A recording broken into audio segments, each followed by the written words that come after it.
Janet Fritz here for Galaxy Girl Creations. Welcome to my channel. Welcome to another day of May I Scraplift You.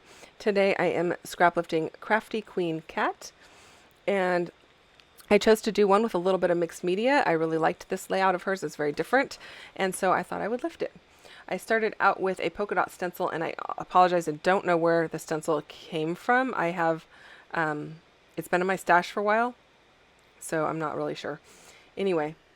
And you know, a lot of polka dot stencils look very similar, so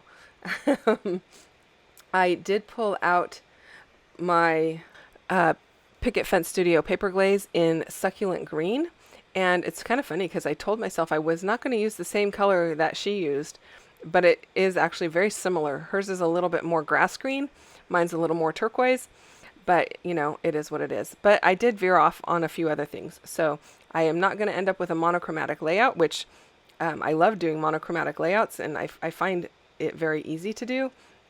So I was like, you know, mental note, don't do monochromatic. She's got monochromatic. Do something a little different. So I'm going to pull in some craft cardstock and craft paper. So I've got my 3x4 cards, just like she's got.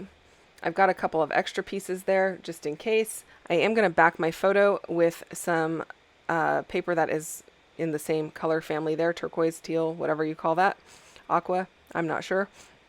And my photo is a different orientation than hers, so I kind of had to play around with it a little bit just to make it a little bit different. The photo is of Noah and his cousin, and they are building this wall out of like life-size Jenga pieces, like they're party-size Jenga pieces, and they're just building this big wall across my mom's deck. So my title on this is going to be Teamwork, because they were actually exhibiting quite a bit of teamwork that day. And so I wanted to go ahead and capture that, because that's not something that you see a lot in 3-year-olds. So there's the craft cardstock. I pulled these actually out of my, I have a bin of 3x4 cards and 4x4 cards and 4x6 cards. And so I just pulled these out of there, and I thought I'm going to go ahead and cut some of these up to make them work for me. And I'm really liking the way that it's looking. I didn't want to cover up the words on the layout or the card that I just was working on there. So by cutting that semicircle, or whatever you call it when it's in a corner, it worked out well. So I am going to pull in some labels. I am also going to pull in a few other things from my bin of aqua stuff, just to kind of finish off this layout.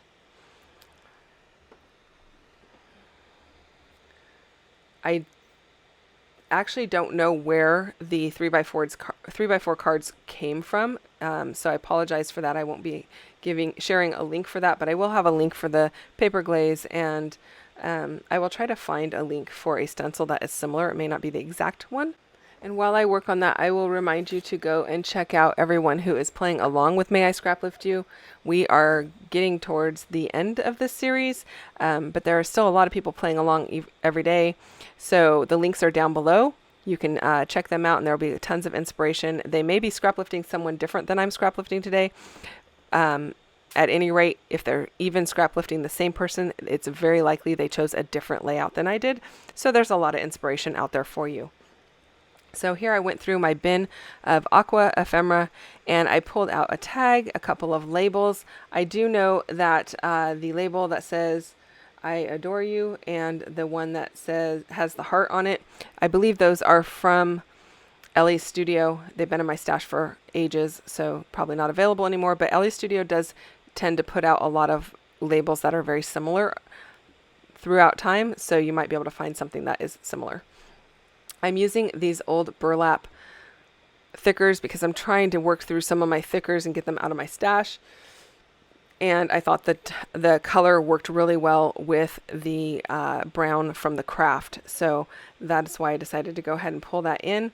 I am going to end up, and maybe I already did it, I might have put a reinforcer on that tag, and then I will put a piece of burlap ribbon through it, just to bring in more of the brown over there. So now you see I've got some extra labels and pieces that are not on the inspiration piece, and that's okay. I like the way that it looks. I am happy with how it turned out. The piece that is the little tiny brown label that's on top of the tag and the brown label all the way to the bottom left, those were done with a punch from Stampin' Up. I don't even know if that punch is still available, but I try to buy punches that are very versatile and usable for a lot of different things, like circles and hearts and hexagons and labels. Those are all things that I use a lot, so I tend to try and buy those types of punches rather than ones that are specific to, like, maybe say a bird or a crab, or I have no idea. I'm just making this up. But yeah, the versatile ones get used a lot more. So invest wisely, especially once you know what your style is and what you tend to reach for often. It definitely makes it worth it, because it makes it a lot faster when you're scrapbooking to just pull out a punch and punch that than it would have been for me to pull out a die and run it through the die cut machine, which I could have done because I have dies for labels as well. But this was much faster. I am going to finish off the edges there with some Peacock Feathers Distress Oxide ink, and I really like the way that looks. It just kind of gives it a little bit of a framework. And I am pretty happy with the way it turned out. I did have a little bit of smudge of ink there, so that I was using my sand eraser to take off as much as I could. And then I am going to just, at the very end here, add a few enamel dots. And I went with the smallest ones because they are so much smaller than the circles in the stencil work. You can definitely see that they are enamel dots, and I am using a little extra glue to hold those on.